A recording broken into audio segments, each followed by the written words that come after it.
that silence that we just entered is not the kind of silence that we wish to develop.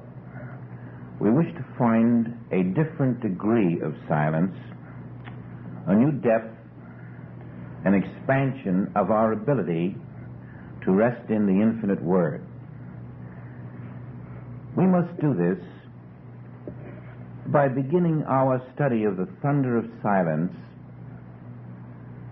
with a realization that is quite unique, different than any book we have ever begun, different than anything we have ever said or thought at the beginning of a series. We're going to start with the knowledge that what we are doing on this earth now should be the first resurrection. That is our purpose here. We are here to reveal that which is invisible to the sense of man. We are here to find a way in which we may unite our will with the will of the Father, so that there is one will with substance, with essence, a will that can walk forward in the divine light, bringing into visibility that which surrounds us unknown to the mind of man.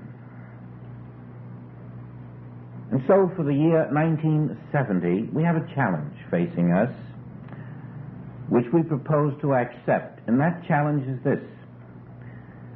In this year, we hope to join with those of you who are ready, capable, willing, committed to take dominion over form. That is the challenge we set for this year. And remembering the two thieves on the cross, one on each side of the Christ, we know that to take dominion over form involves taking dominion over mind, so that we must conquer the individual mind of man and that world mind which is the individual mind of man. If we learn to conquer mind, we conquer form. And in the overcoming of both mind and form, we take dominion over the world that is not the Father's kingdom. This may seem to be an ambitious project, but it's really what we've all been trying to do. And now, in the first resurrection, we are building that body called the Christ body, the body which knows no second death, the body which at the time of the second death continues to live, continues to express all that is of God. No longer is this something we think of as in the far future. No longer are we going to have a God in the sky, but rather we are going to find the God who is on the earth, the God who is present, the God who is alive, the God who is doing all things now and here, and learn to live in that God, bearing witness to what that God is doing where we stand. And for this we need the silence.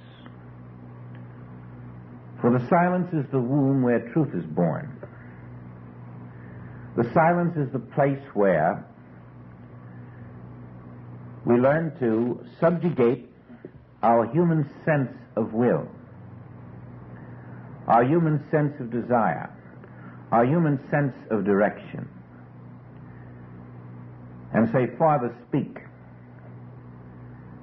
Tell me what you had in mind before the foundations of the world.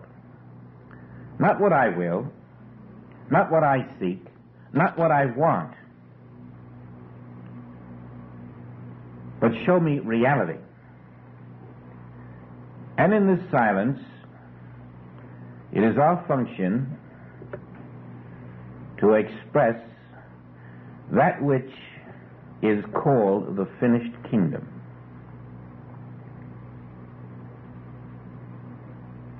There is a place in your consciousness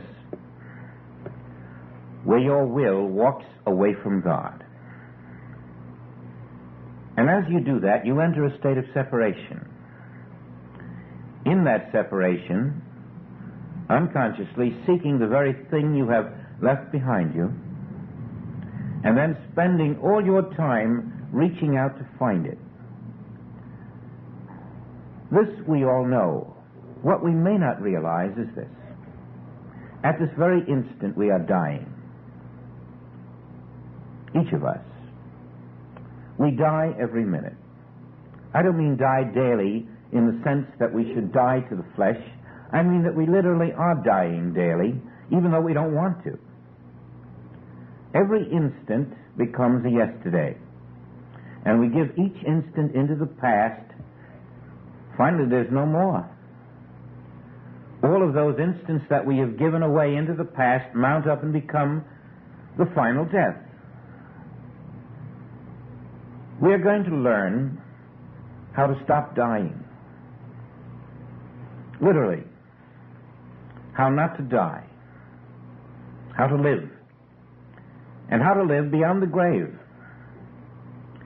We're going to learn about a place where there is no infirmity, no sin, no lack, no bad health, no sorrow, no hate.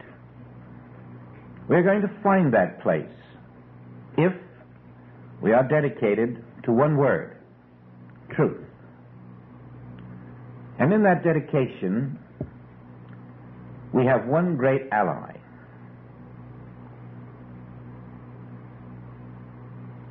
And that is our true self. The Spirit of God, which is our substance, is the only ally we have.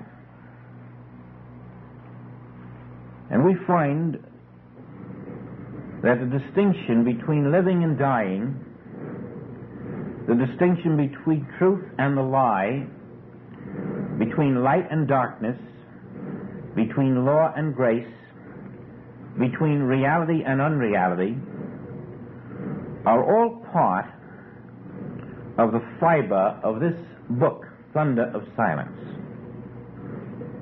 It begins with what is called the two covenants. There was a woman named Sarah, and it was late in her life and she could not bear children. And she said to her husband, Abram, I have a handmaid, a bondmaid, Hagar. Why don't you have a child with her? Then we'll have a child. A strange request, but he said, fine, let's do it. And so Hagar bore him a child. And before the child came, when she conceived, Hagar became rather uppity with her own mistress. And so she said to Sarah, I could bear your husband a child, but you couldn't. And Sarah was offended. And she turned to her husband and said, we've got to get rid of this woman. She's getting fresh. She's beginning to take over the house as if she owned it. I want you to send her away. And he said to her, well, the matter is in your hands completely. And so she reprimanded the maid. One word led to another, and the maid did run away. All before she conceived. And on the way an angel met her and told her she would bear a son. But the angel said, the Lord sees what is happening to you, And although your son will not inherit the kingdom, will not inherit the fortune of the master, he will nonetheless receive much in this world. And from his lineage will come other princes. He will be important in the natural world. And so return home. And she did. And she bore Ishmael. And then Ishmael became a wild one, a reckless one, a willful one, a disobedient one, a rouster. Meanwhile, Sarah, who was barren, now conceived and had her own son. And the Bible says she was 90 years old. It says that Abraham, her husband, was 100. And this second son was also fathered by Abraham, but his name was Isaac.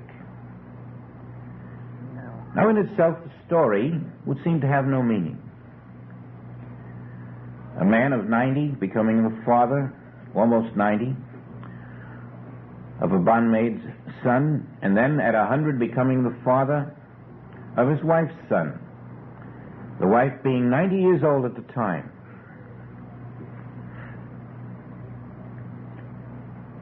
And perhaps we might even have passed that story and said, so what? It's that Old Testament with the God of wrath and vengeance, the God who isn't even God. But along comes Paul and says, these events represent the two covenants of man. The birth of Ishmael to the bondwoman, fathered by Abraham, and the birth of Isaac to the free woman, his wife, fathered by Abraham again. And Joel thinks so much of Paul's statement that he makes it the beginning of his book. So we have to look at it. We have to find what that means to us. And we see a very interesting thing. As we look back through the Old Testament, we find similar events taking place with Cain and Abel, with Ham and Seth, and later with Isaac's children, Esau and Jacob. Always the first is unruly, and what is called a natural child. But the second, as in the case of Jacob and Isaac, has a new quality, a spiritual quality.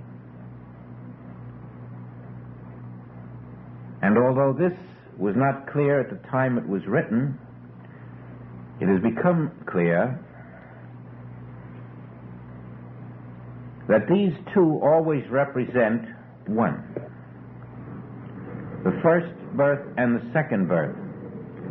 And we were being told by the prophets that after the first birth, the natural birth of the flesh, we have a choice for a second birth. Ishmael, the willful one, can become Isaac, the spiritual one. Cain can become Abel. Esau can become Jacob. Ham can become Seth. And along the line we find finally a Jesus who is both. And doesn't become two, but is two in one. First the man, and then the Christ. And this is the teaching there. Ishmael represents this world. Each of us, born of the flesh, in our own will, in the will of our parents, destined to move in a world of matter, striving to find ourselves to fulfill ourselves, believing the things we see, believing only what we can touch.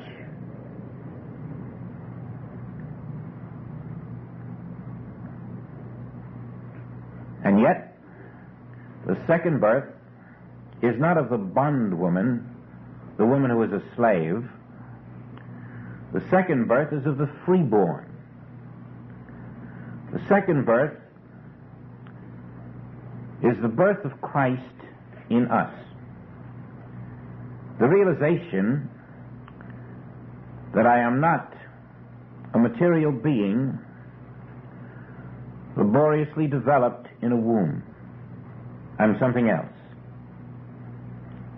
I am born of the substance of God. I'm more than just a physical form walking the earth. I'm more than a mind. I am a substance that never dies. I am a substance that knows no evil. I am a substance that has power over every evil on the face of the earth. I am a substance that can never lack. I am the very substance of God. And this is the meaning of the birth of Isaac. Isaac, because he is freeborn, not born of the bondwoman, ultimately inherits the fortune of Abraham, which is the symbolism for the fact that being Christ-aware, he inherits the kingdom of God, or in other words, he lives and moves in reality. Ishmael does not. And yet a very interesting thing happens. Ishmael is given quite a bit of land, quite a bit of possessions, and is given another opportunity to become Christed. And the indication is that everyone on the earth has the opportunity. Nobody is excluded from the opportunity to come into a new state of being as a new creature in Christ. An individual who knows himself to be not that which is born of flesh which must die, but that which is born of spirit which can do nothing but live. And this was the Old Testament way of revealing to us what are called the covenants of the natural man with God and the spiritual man with God. And when you come into the second covenant, the spiritual man with God, you can erase the word covenant. Because between God and the spiritual man there is no covenant. They are one. The covenant is when you're in the process of discovering that one. Now, as you look around the world, unless you are very careful, you make the mistake of identifying the forms as material forms. They are to Ishmael, but they are not to Isaac. They are to the man born of the flesh, but they are not to the man born of the spirit. They are not material forms. They only appear to be. They are really world thought. And as we learn to look at these forms, identifying them as world thought, we see why it is said that Jesus did not come to earth to condemn. Whom shall he condemn if all that is here is world thought made visible? Now, if you will pause 1 second, there is something you should know that you may never have heard before. I hope it isn't only a sentence to you. I hope it can lead to the realization of it and the inner confirmation of it within your own soul. It is impossible to live in this world. You cannot do it. There is no life in this world. The world is the appearance of world thought. Life is not in it. Life will never be in it. And no matter how you strive to live in this world, you are wasting time. All you can do is appear in this world. Life is not in the visible world. The visible world is the appearance. And if you are fooled by the appearances, then you think you're living, but you're not, you're dying. You can only live in the invisible kingdom of spirit. And as this realization comes to you, you know why you're told to sow to the spirit, not to the flesh. You cannot live in the flesh because it is a thought appearance. It is not reality. You can only live in the spirit, which is reality. And as you live in the spirit, then that which you experience in the spirit is harvested in the spirit. You never seek your harvest in the flesh. You never seek your harvest in the appearances. You learn that these are only added things. When you're told the fields are already white to harvest, it means in the spirit. And when we come to the realization that life is always in the spirit, we learn to live there. We live there in our consciousness. We are here to live in our consciousness, in the Spirit, where the will of the Father in us expresses the fruits of the Spirit as the invisible harvest. And as we experience this invisible harvest, then in the world of appearances, the world will see a happy, healthy, wholesome us. But that isn't our life. That is the projection of world thought about what we are doing in our life. And the reason you must learn this is this. If you live in the appearances, you're in the false life, and when the appearances are over for you, the life is over. But in the first resurrection, you're living not in the appearances, but in the life, as the life. And then when the appearances are over, the life continues to live itself, and you are that life. And so we're here now to become conscious of that life, which is not a form, which is not an appearance, which is not dying, but which is life eternal itself. And to do this, we cannot put our faith in the material possessions of this world. We can accept them as the outer fruits of the inner harvest, but always the harvest must be in the invisible. The moment you start living your life not in the world, but in the invisible, in the reality, in your understanding of the presence of God where you stand, you will discover that a new substance is forming in you. Christ forming in you is the new substance. Now, there are various techniques that are used to live this life of reality as contrasted to the make-believe life of material form in appearances. And when you have not mastered the art of the new kind of silence that we are coming to, then you find that even though your heart is willing, and you give the time and the devotion to the task, you still can fail. You can still put in the hours without the harvest.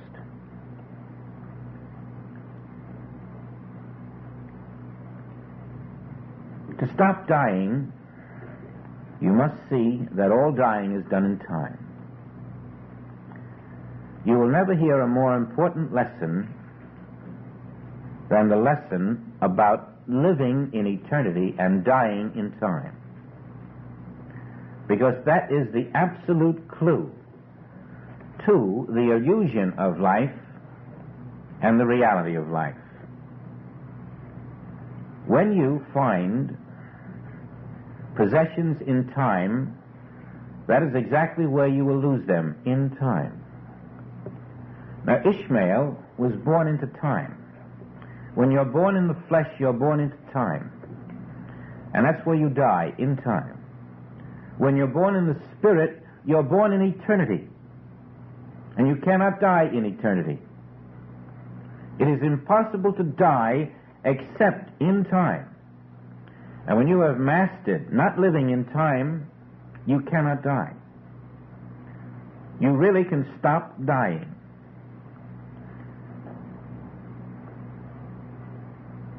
Living in time is the natural endowment of every child born in a mother's womb.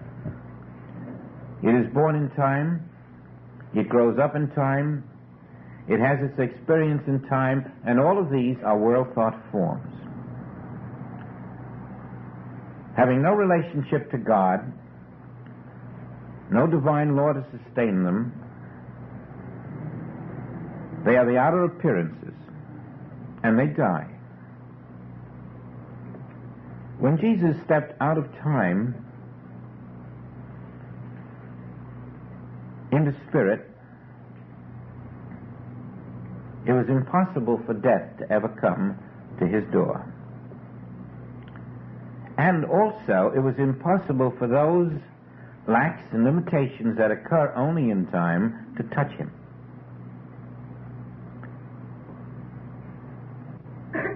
When you take advantage of your options, which say you have a choice, you can elect to be reborn out of time, then you're catching the idea that we who are born in time are here for a purpose, and it is to be reborn in eternity.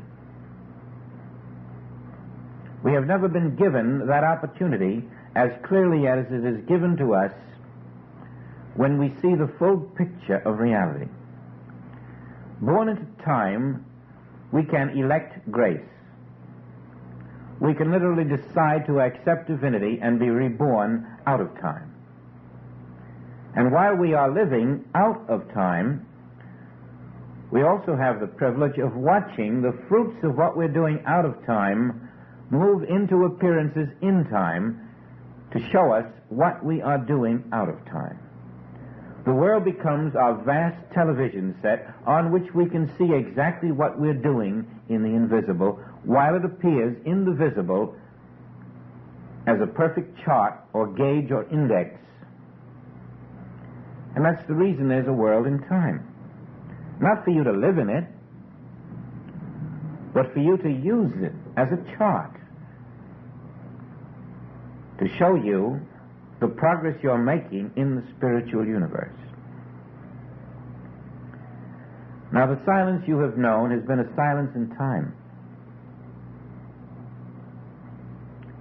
And in many cases you have found it unfruitful because a silence in time is little better than a will in time or a concept in time. You have to find your silence out of time. And I'm quite sure you've never thought of it that way. The silence must be invested in the invisible spirit outside of the passing time.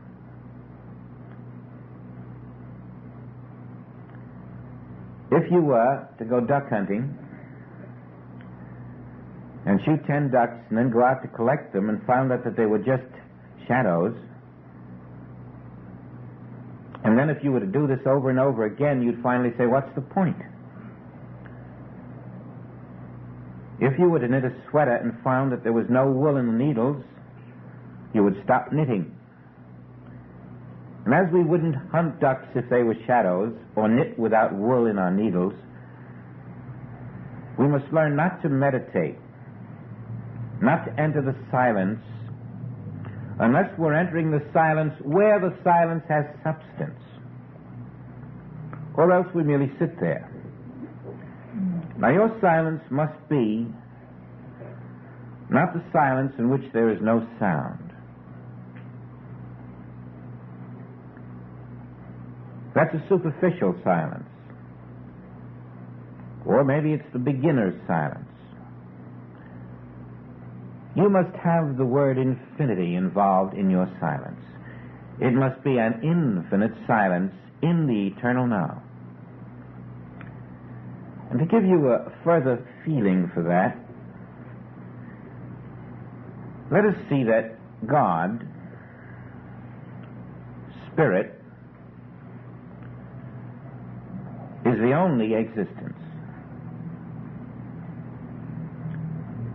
Wherever you are, God is.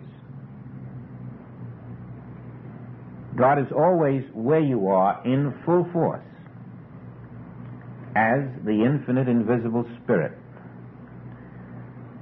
And that infinite invisible Spirit, being where you are, if you're not willing to take one more step, it's not going to do you any good. And this step is hardly the step for a beginner. It's not the step for someone who just picked up a book and is looking at the first chapter and has had no background. This is the step for you, though.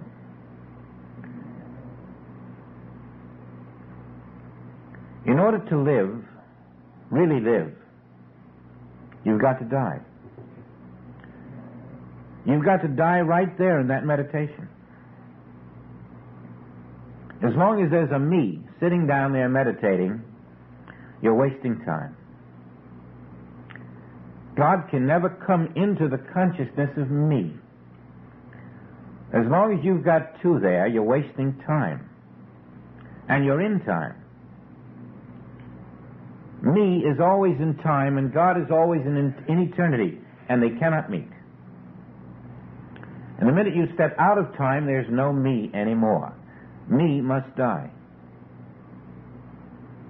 When you realize that me must die, then your meditation is the realization that God is here now. Not to help me, not to bring me something, not to lead me somewhere. God is here now, and only God.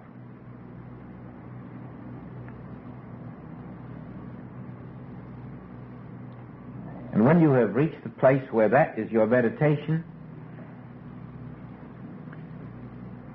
you are laying down your false concept about a you that was born into time, grew up in time, lived in time, and would die in time unless you step out of that false me before it dies.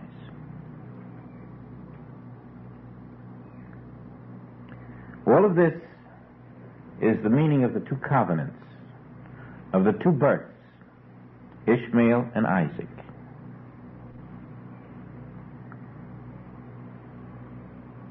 To step out of me steps out of time. Now, God being all, God being here, God being where you are, and God being the only one there, you can relax in the knowledge that God is being a perfect God. That God is doing everything that should be done. Nothing can be improved or changed or rearranged. There's nothing you need think about, nothing you need plan about, because God's universe is already completed. And as long as there's a you, thinking, planning, hoping, waiting, trying to find something, there's a separation from reality. God is the reality, and God is all. And if there is a you too, then you're separated from God. Because God is not you. God is spirit. And the you that is flesh is not that God. But the you that is spirit is that God. And that spirit, that you, which is called I, that spirit, that life, that infinity, does not dwell in passing time. As long as your consciousness is still in passing time, you are sowing to the flesh. And you will reap the ultimate destruction of that flesh. And when you have renounced the first birth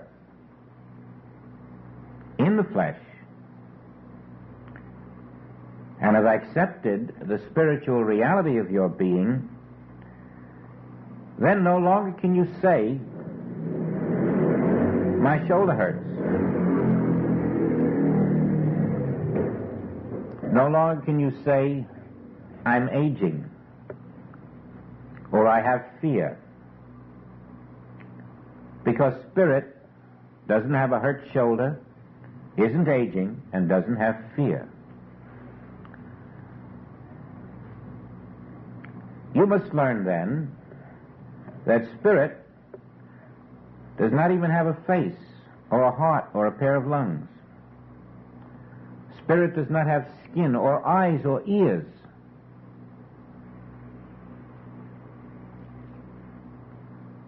The death of me is total. And it is not the kind of death in which you take a gun and remove the body, because that death wouldn't be enough. That death would satisfy nothing. That's the lower thief. The higher thief is the mind. It must be the death of that consciousness which is separated from God. That consciousness must die. And when that consciousness dies, then there is a newborn consciousness of spirit. And that spiritual consciousness will feed what you have called your form. It'll still be there. Your dying daily is to the consciousness, not to the form alone.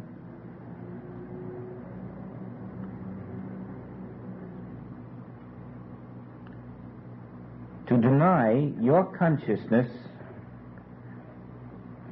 as a one born of the flesh is to invite oneness with God. I, flesh, can never be one with the Father Spirit. And if I persist in that paradox of trying to be, I will always fail. Now, if you have not had the luxury of that oneness with God, which is born of the absence of a me,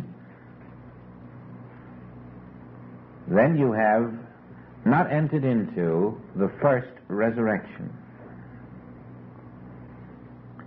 You have not entered into the kingdom of God on earth.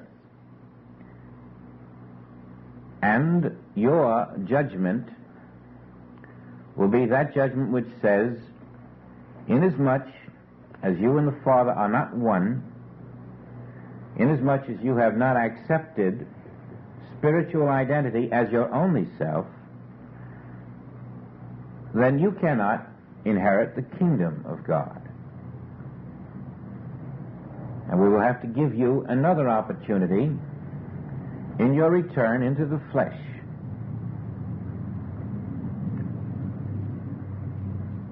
But if you have caught the meaning of now are we the sons of God, then you will find that your consciousness is not living in this passing time, but is living in the eternal now, and this becomes the source of the Word of truth that opens up and feeds your complete experience in the outer appearing world.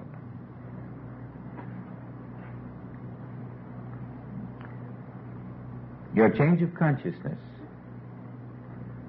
from the belief that you exist as a mortal to the knowledge that you can only live in the invisible spiritual universe is the only way you can come into that life which is eternal and stop dying. Now let's see what the infinite silence really means.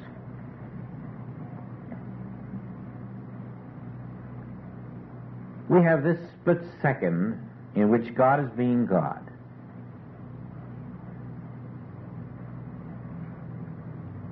You must be conscious that everywhere on this earth at this moment, everywhere off this earth at this moment, God is being God. And only God is being. Now, in this second alone, all of God is functioning everywhere. And when you're silent with that, you're in an infinite silence, knowing that God is functioning throughout infinity at this moment. And nothing else is functioning, only God. This which you come to realize in this split second will someday be your permanent consciousness. You will move through all appearances with the knowledge that now God is functioning infinitely everywhere and nothing else is functioning. It will be your realization that only God is here. Only God is there. Only God is everywhere. And this is a fundamental, unchanging truth. Only God is everywhere. And the instant you deny this, by thought, deed, or act, you have stepped into time. You have stepped into separation. You have stepped out of now. But if you can hold this consciousness by the silence, by the repetition of the silence, by the revelations that come in the silence, by the integrity of your dedication, by the hours and hours and hours of practice to the truth of it, you will find that the knowledge that only God is present everywhere becomes your living consciousness and is your eternal now. That consciousness is immune to death. That consciousness is immune to the ills of this world. That consciousness is the first resurrection attained. Only God is functioning everywhere.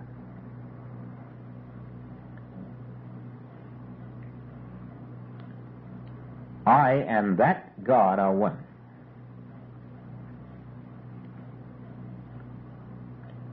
Now, as the world comes at you with its temptations, it is going to challenge that. And almost instantly, the moment you have resolved to stand still in the realization that now, everywhere, only God is, you will find the challenges will come to you from every direction, small ones and big ones. But if it's the truth, are the challenges real? Need they be defended against? If God is the only presence on this earth now, against whom are you facing challenges?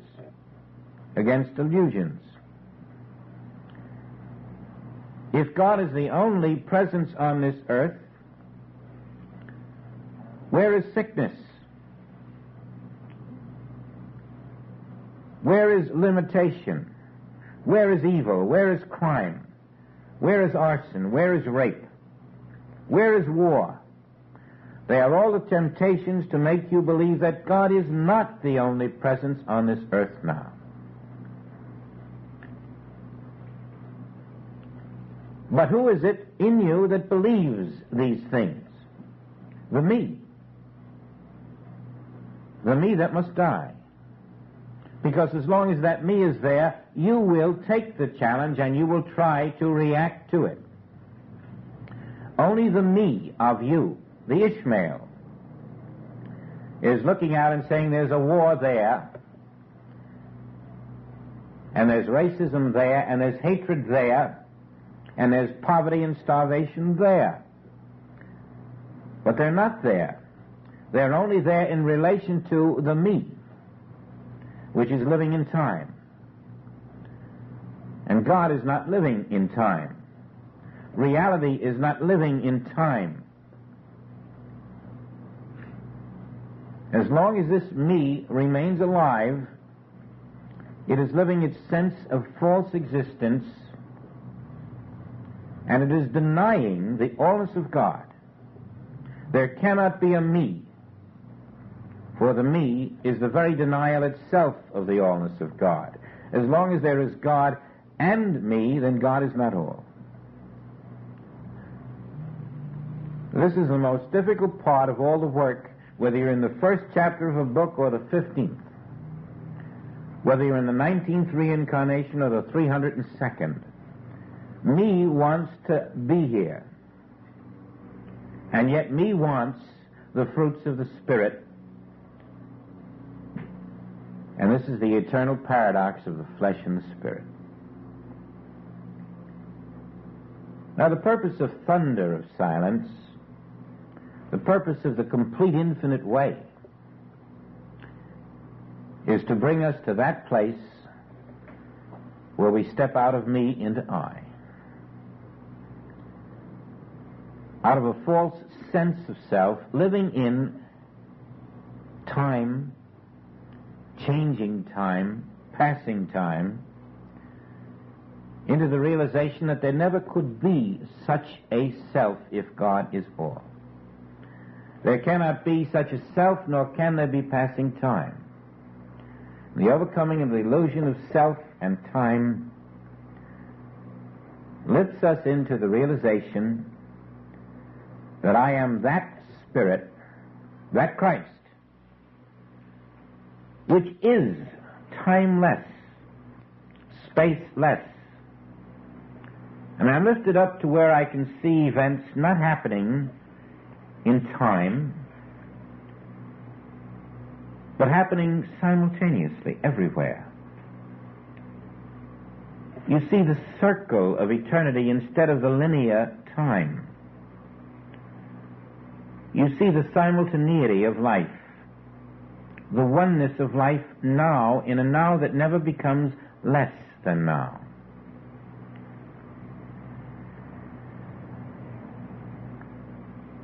This is the year in which these things we shall attempt to attain in our realization.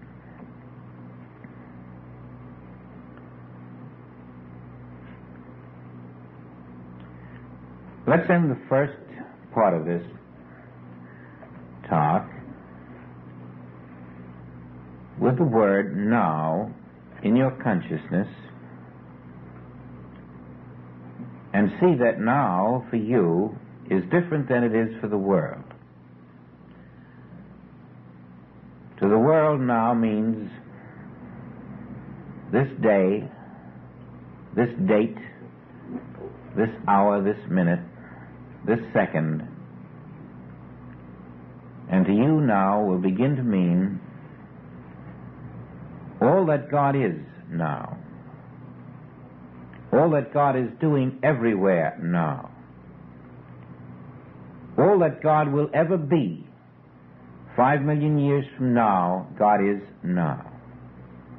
You are looking at a now which is really the infinite universe, because it will never be any different than it is this moment. That's the now which our consciousness must live in.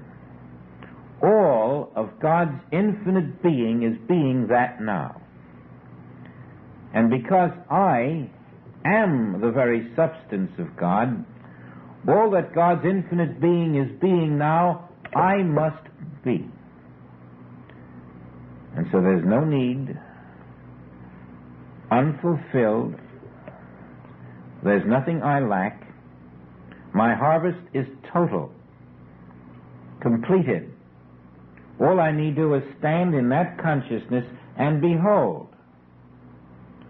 God functioning in His sequence as all that God is and all that God knows is necessary moves into the visible universe of man.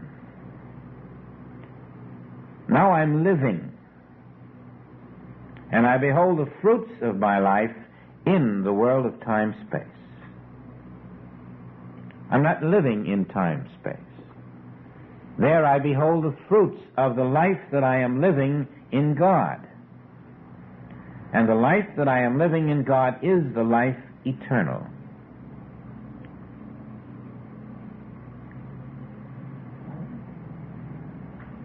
And that's the meaning of the word now. When you step out of it, you have died. When you are in it, you are in the Christ life.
In the second half, we'll take some very practical examples to show how subtly we move out of the eternal now into time and lose our birthright.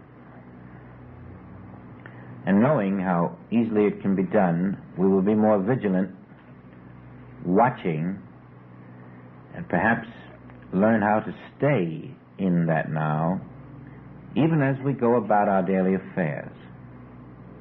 That will be what we will do in the second half of the first chapter, the two covenants.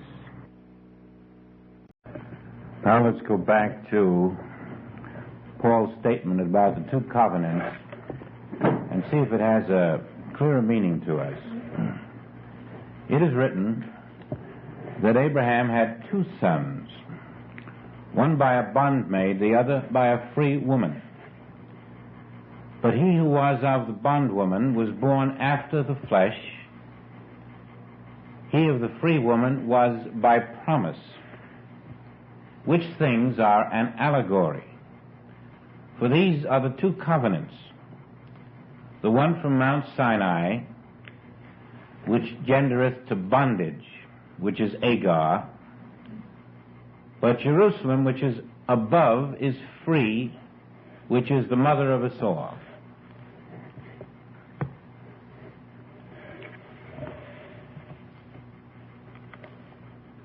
The first covenant is the law, and the second covenant is the mystery of grace. Now, when we are told that we were taken into law by Moses and from law to grace by Jesus, it meant we were taken into karmic law. In other words, the first birth after the flesh is birth into karmic law. And the entire New Testament, which is allegedly about God, is not about God at all. What man has thought was God in the Old Testament is karmic law. It's the statement that if you do this, such and such will happen to you. That God's wrath and vengeance will catch up to you. That God punishes and rewards. And God doesn't do any of those things. What was being revealed to the world was the law of karma. But man called it God. Man thought God was doing these things. God was sending the tidal wave to swallow the city. And that's why there was then the second covenant, which means the new dispensation, the New Testament. The second covenant was to reveal that man was being prepared through the knowledge of karmic law to come out of it into the truth, the kingdom of God on earth. And so Moses did his job, the prophets did their job, and you must look back and see how low the consciousness of man must have been in those days if they couldn't be told the simple truth. 3,000, 4,000 years ago. And how fantastic it is that the churches are still trying to live by those words of 3,000, 4,000 years ago, but they wouldn't think of driving a Model T Ford just 30 or 40 years ago. But they will go back 3,000 years and try to make people live according to those words which were revealing the nature of man's bondage to a law he didn't understand, which he called, in the Bible even, it's called the Lord God. And that Lord God is nothing more than karmic law. And here comes Jesus 2,000 years ago, breaking it, showing how to break it. And the churches are still teaching karmic law and saying that's God, completely unaware of what they're doing. They're not only living in a past, they're living in antiquity. And the world out here is living under that karmic law because it doesn't know it's living under it. It still thinks it's praying to God. But there is no such God to pray to. It's simply living in a sense of time. And in time, everything is an imitation of reality. So it's praying to the imitation to improve itself. Now we've come out of that tunnel, and we know that on this earth today, if we were to look only with our eyes and feel with our fingers, we would have to believe as the rest of the world believes, that all of these terrible things are happening around us, and that if we're lucky, we might live another 20 or 30 years. But that isn't the case at all.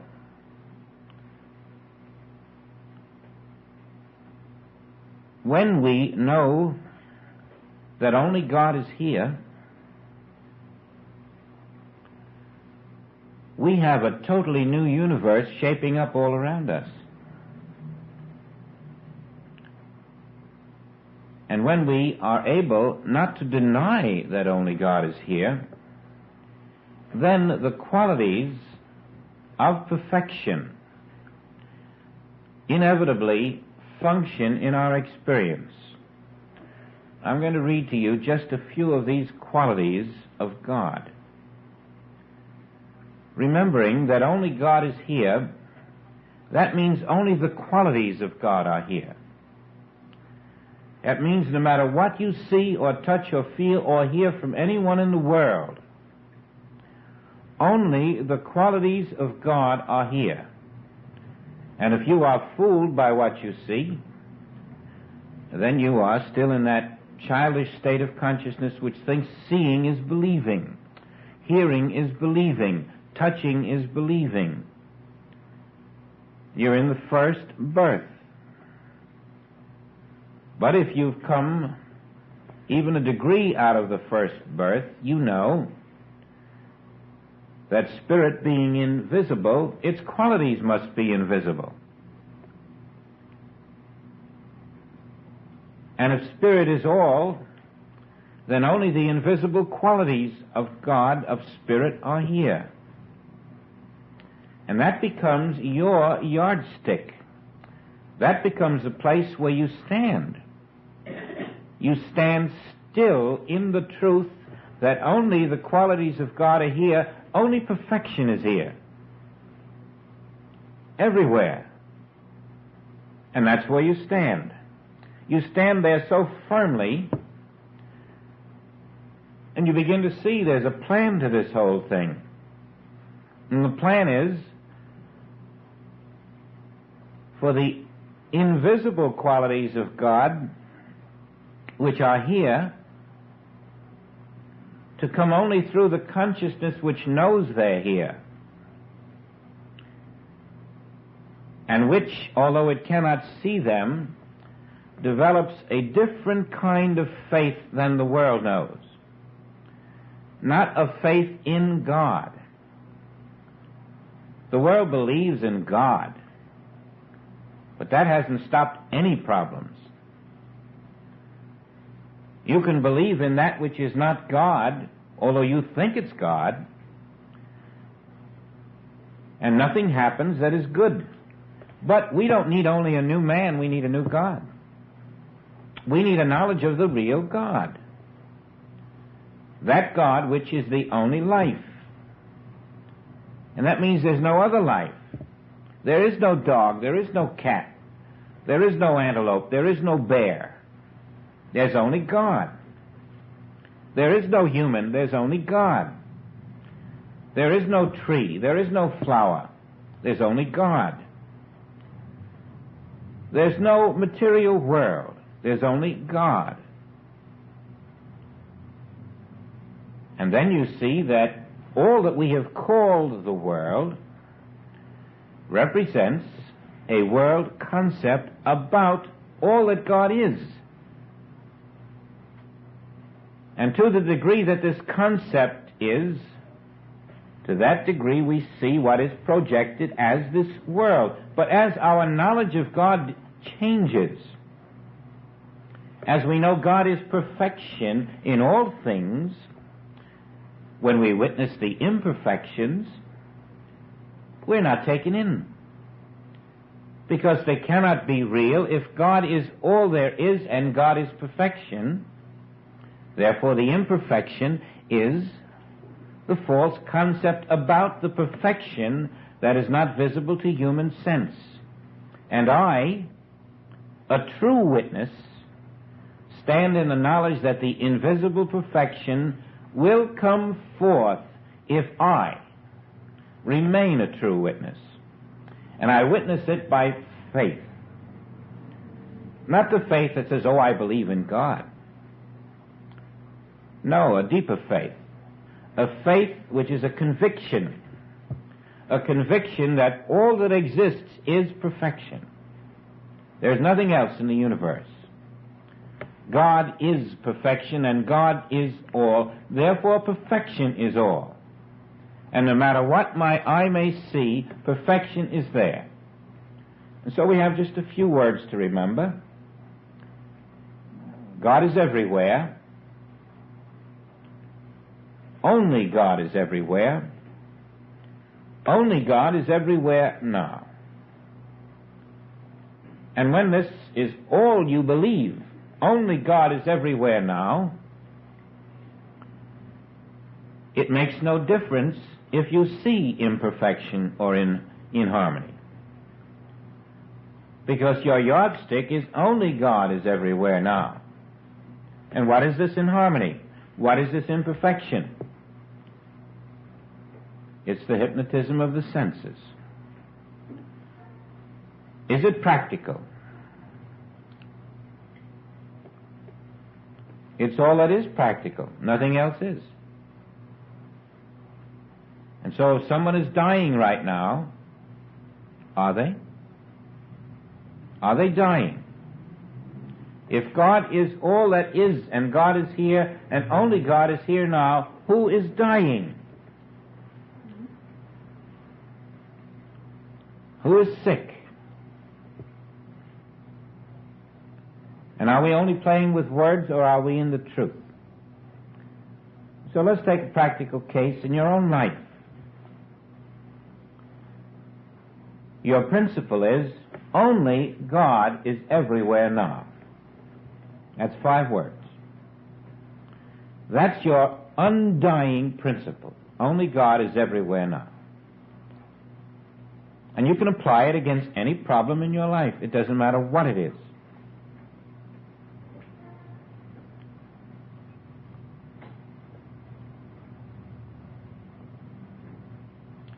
If you will stand in it, you will discover that you're not there, the problem isn't there, the lack isn't there, the limitation isn't there, only God is there.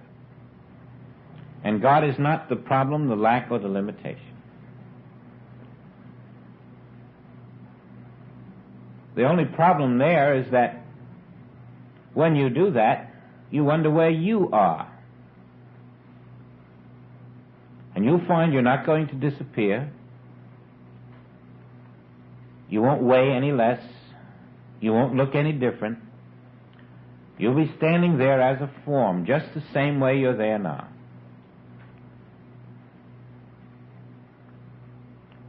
But you'll be free of that which was called your problem.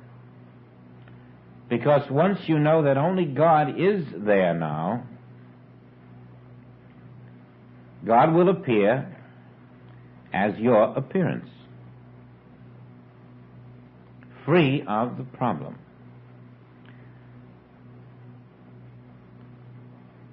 If it is this simple, why has it not been done before? Well, it has been done.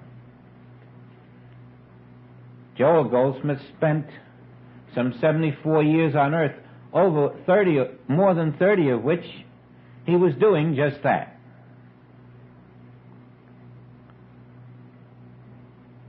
Some of the top Christian scientists were doing that. Some of the top unity people were doing that. Some of the top New Thought people were doing that. But not enough. Just those few who were illumined. Some of the Far Eastern were doing that, but not enough. At the top of every religion, anonymous to the world, there's always someone who knows. But he doesn't find anybody he can communicate it to. The world doesn't want pure truth, it wants the lie. It wants the comforts that momentarily go with the lie, and it gets them, and it loses them. But we have a hardcore group of people who are not fooled by the transient comforts, who don't want to go duck hunting for ducks that aren't there, who don't want to knit without wool, who don't want what looks to be a form without a fabric to hold it together, and who won't settle for a temporary lifespan when the promise is to know God aright is life eternal. And it's only those who have made up their minds to the fact that without truth life is nothing. It is only those who are ready to look at the hard truth. And you know this is not a soft truth. We are taking the Master's instruction and we're crucifying the false sense of self.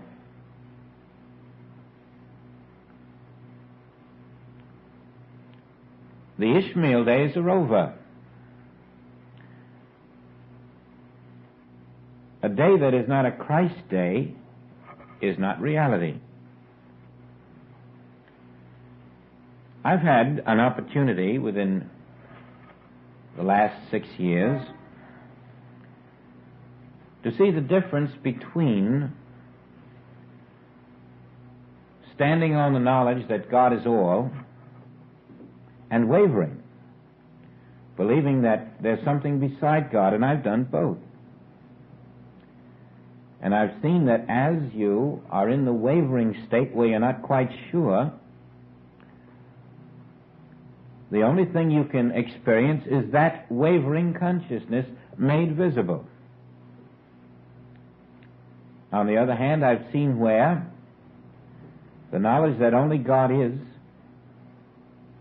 and that God is perfection, God is kindness, God is goodness, God is judgment, God is justice, God is all that you would expect a perfect God to be. That knowledge, practiced in the face of any appearance, does dissolve even the appearance of death.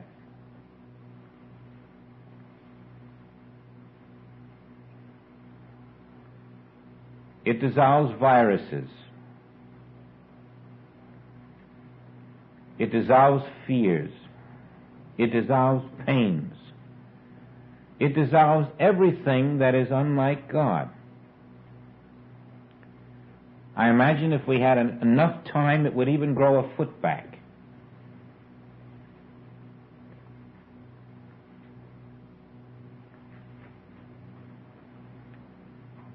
And it's only when you have practiced looking at this thing that obstructs you in some way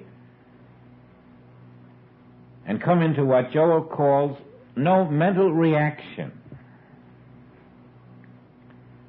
that you begin to feel and know and experience the power of your true being. You see, you are the Spirit. And the belief that you're not makes you look at a problem as a reality. But if you were to stand in the knowledge that I am the Spirit, you could not possibly react to that problem. And so when you react to the problem, you are saying, I am not Spirit, and that's the error. That is the error. The reaction to the problem is your admission that you are not the Spirit. And there you have just denied the allness of God. In the moment that you have accepted the problem thus saying you're not spirit, and thus denying the allness of spirit, you have lost the power of spirit. It's that fraction of a second in which unthinkingly we are in a state of mental reaction. And it's the practice of no mental reaction, because I am the Spirit, which enables you to look at the dying friend and know that God is all there is and God is life.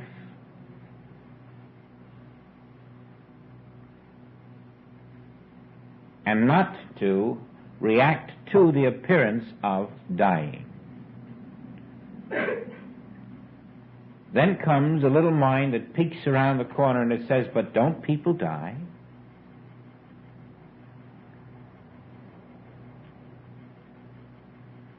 Yes, people die. But spirit doesn't. And only spirit exists. So what shall we do? Remain people, or shall we accept spiritual identity? If spirit does not die.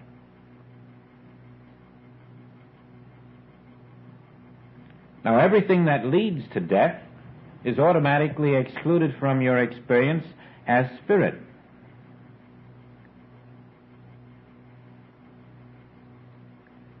Now catch the infinity of your spiritual self. It isn't just located where your form is. It isn't in that second of passing time where you are standing or sitting. Your spirit is the infinite spirit. That means it is now everywhere in the universe. It is eternal spirit. It is infinite spirit. And that's all there is. There's nothing else in the universe but your spirit.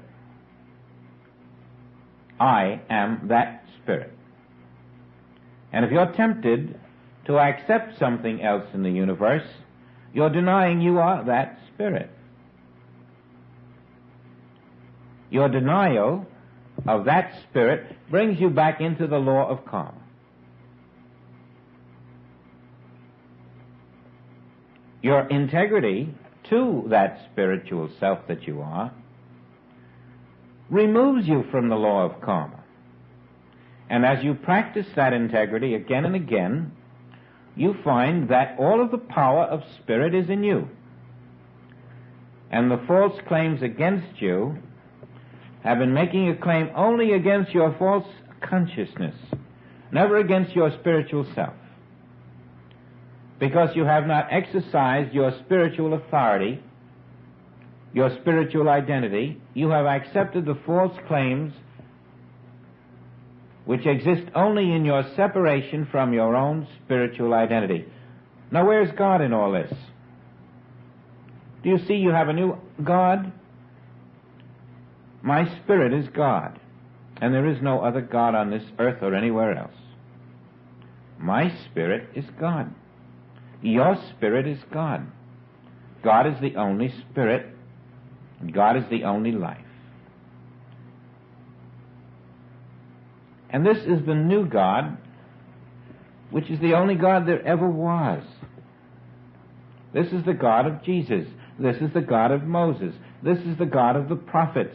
This is the God of Buddha and Krishna and Lao Tzu. Why? Because each of these individuals is the spirit which is that God, which you and I are, but have not known ourselves to be.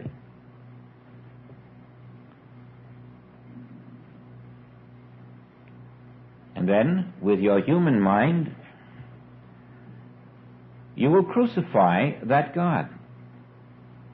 You will do it every day, 100 times.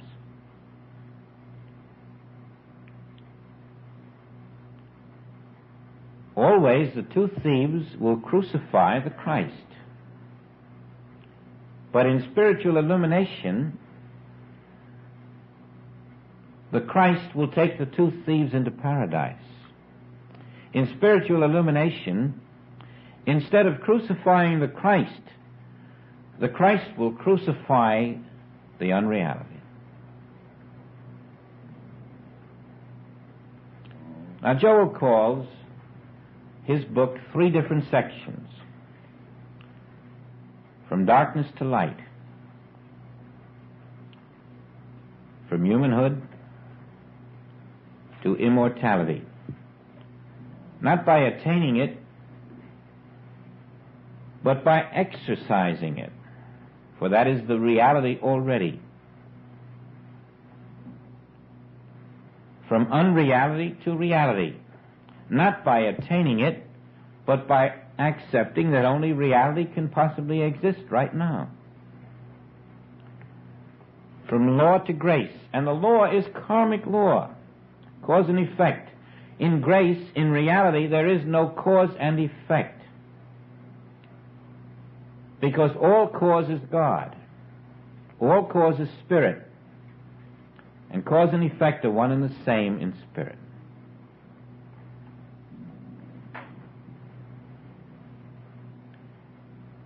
Now, it takes the experience of working as a practitioner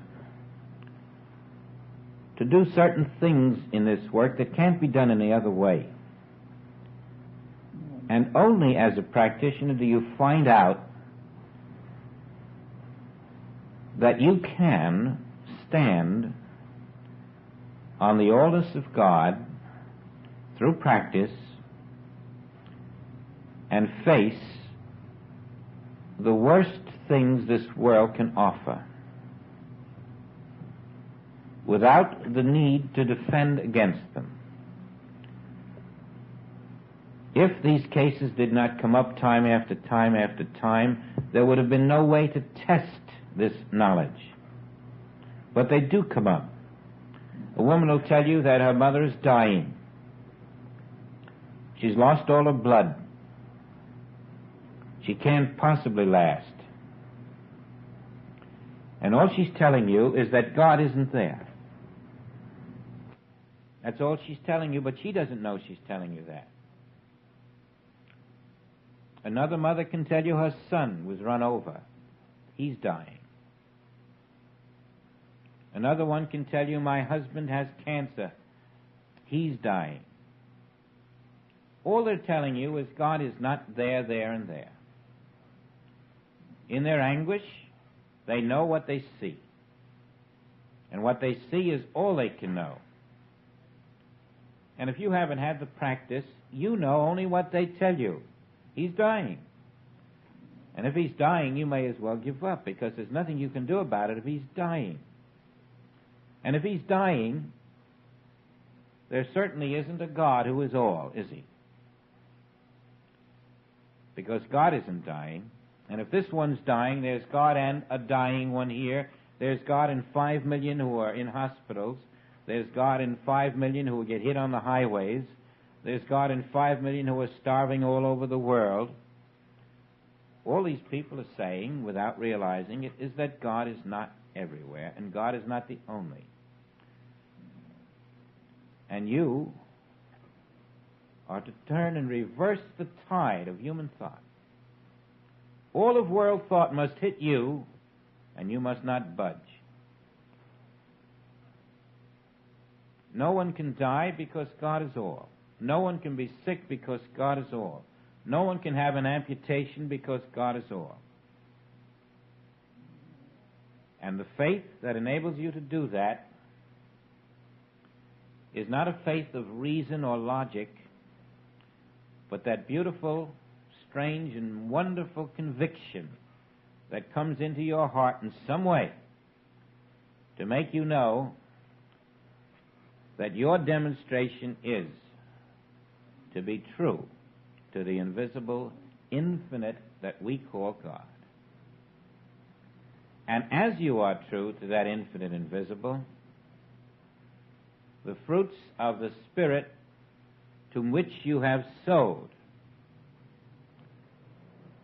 shine forth where you are, in your life, in your experience, in all your activities, only as signs, evidence that what you have done is the truth.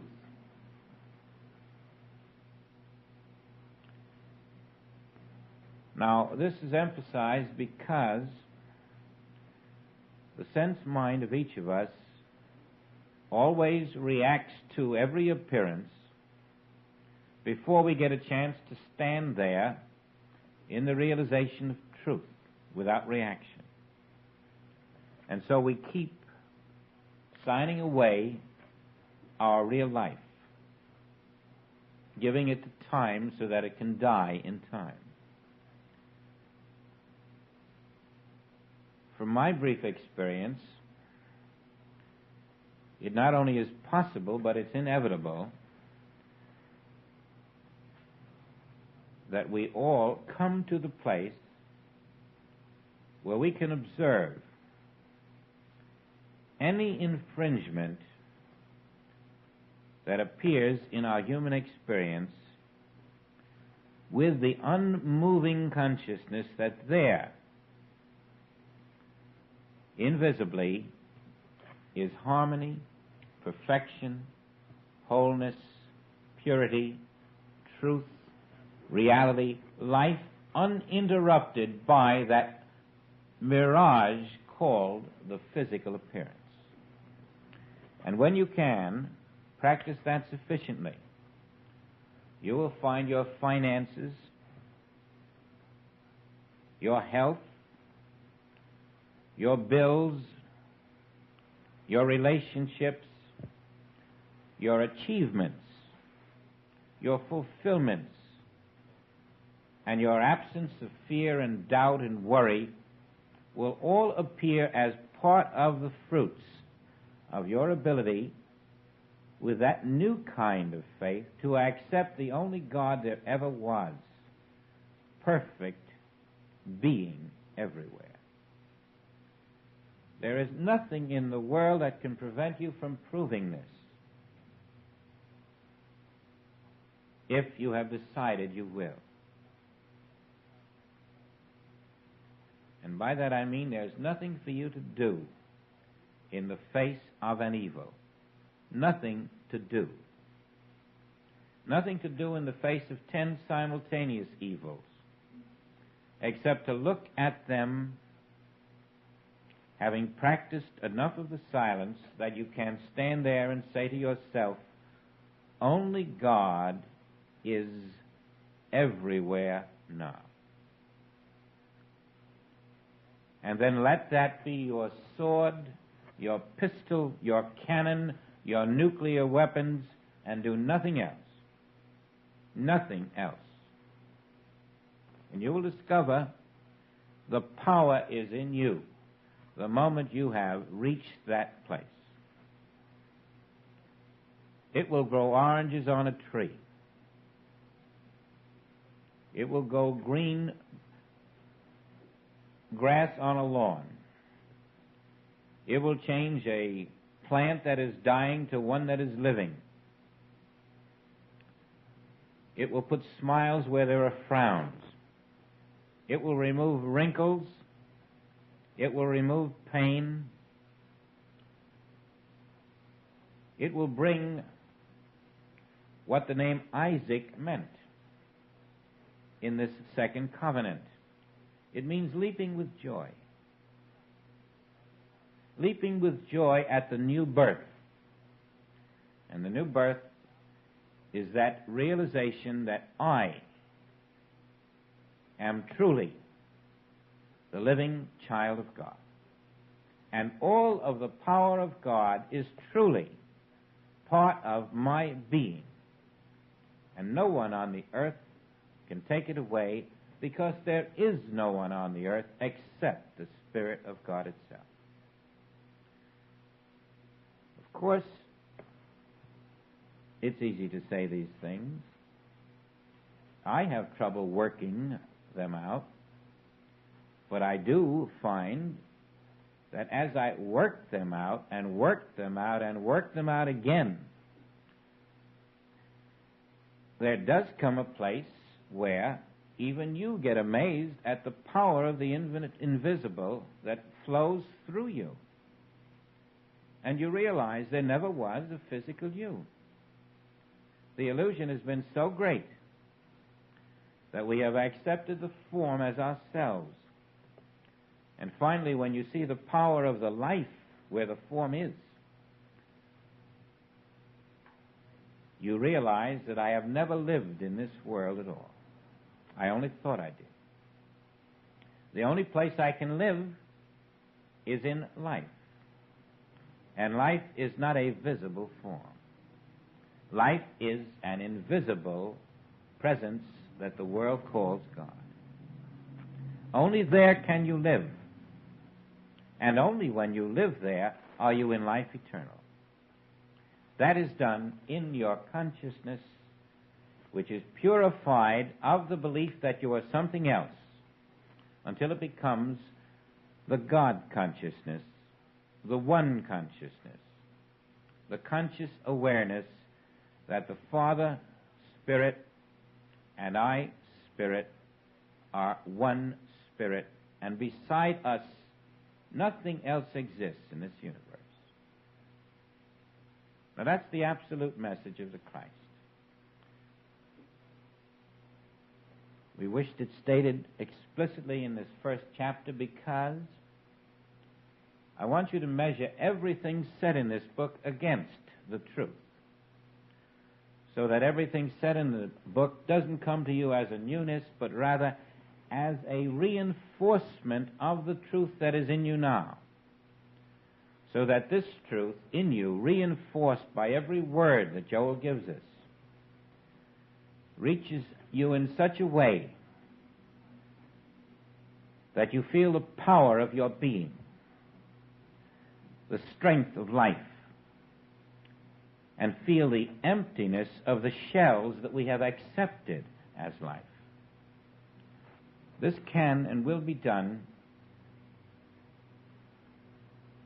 because it is the will of the Spirit that we be perfect as the Spirit which is called Father. So this is our challenge for the year.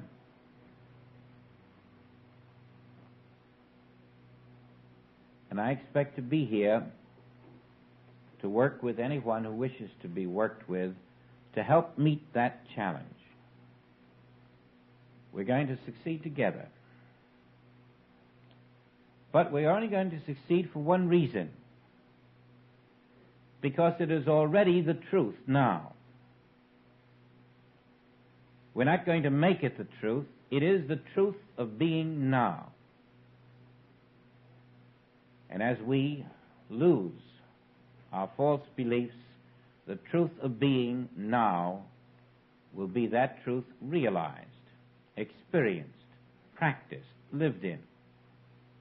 And the fruits of that truth are the fruits of the Spirit.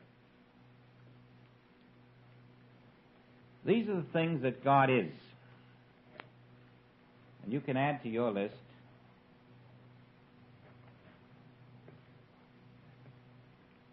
God being everywhere now. These qualities are everywhere now. And no other qualities opposite to these qualities. Divine mind is everywhere, and there is no other mind anywhere. And that divine mind is only thinking perfect thoughts.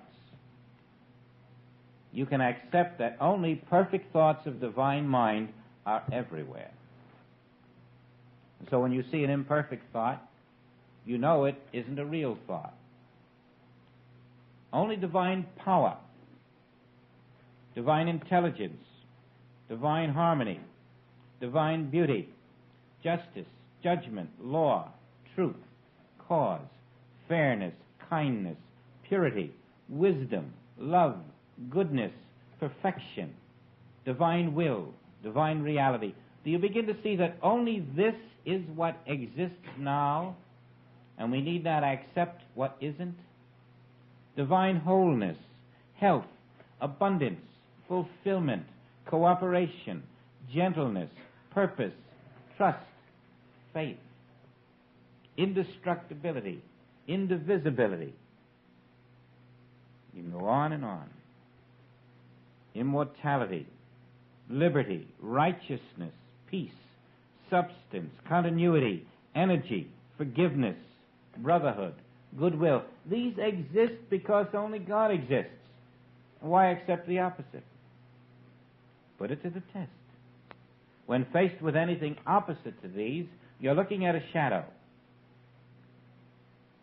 Get out of the false consciousness. That's what the shadow is telling you. You're in a false consciousness.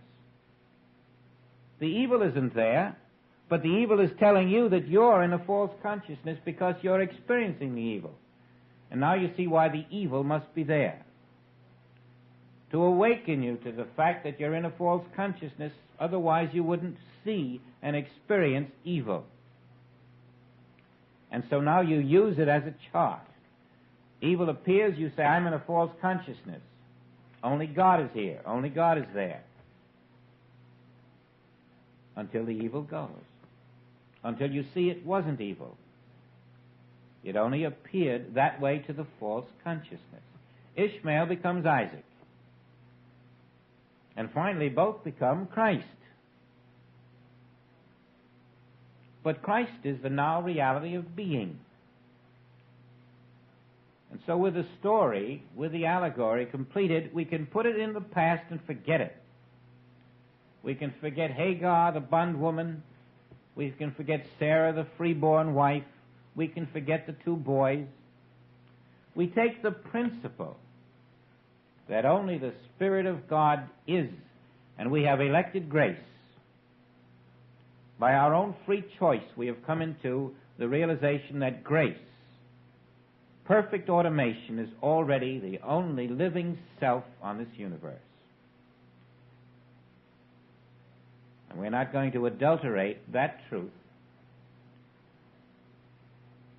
by a false consciousness. Now we'll have plenty of opportunities to apply our belief, plenty of opportunities to affirm, authenticate, crystallize the new self. And the more opportunities you have, the better. Because just knowing this is of no value whatsoever. You must be prepared to let this knowing become a living. And you'll find you're given all the opportunity to apply this knowing. This world will give you that opportunity. And you must expect this world to give you that opportunity. That's why this world is here. So that the grace of God can be made manifest. So that the wisdom of God can be made manifest. So that the fruits of God's presence can be made manifest.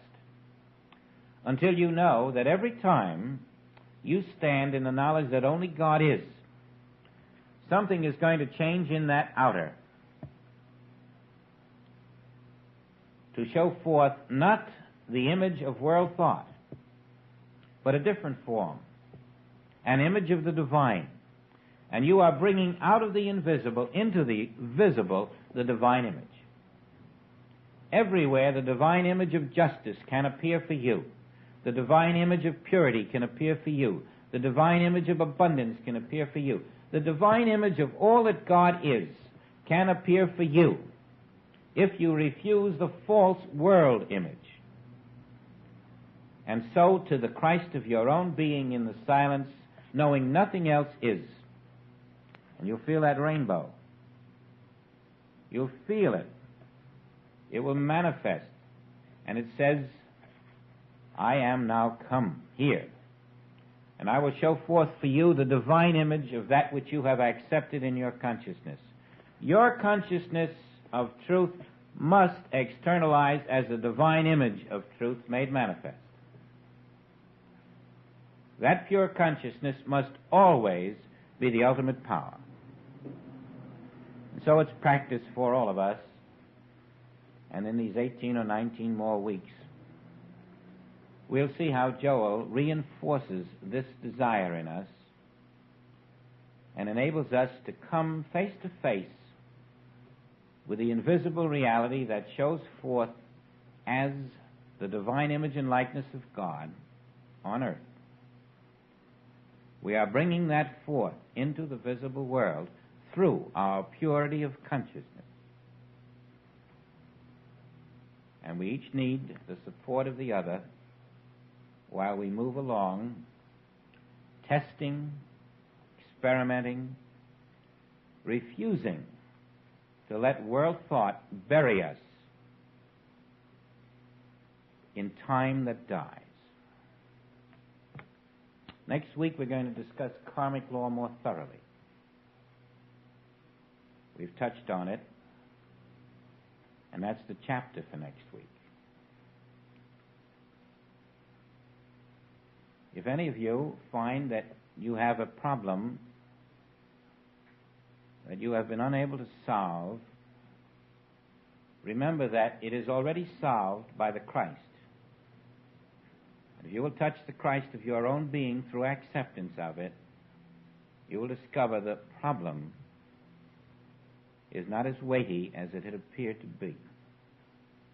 If I can be of use, let me know.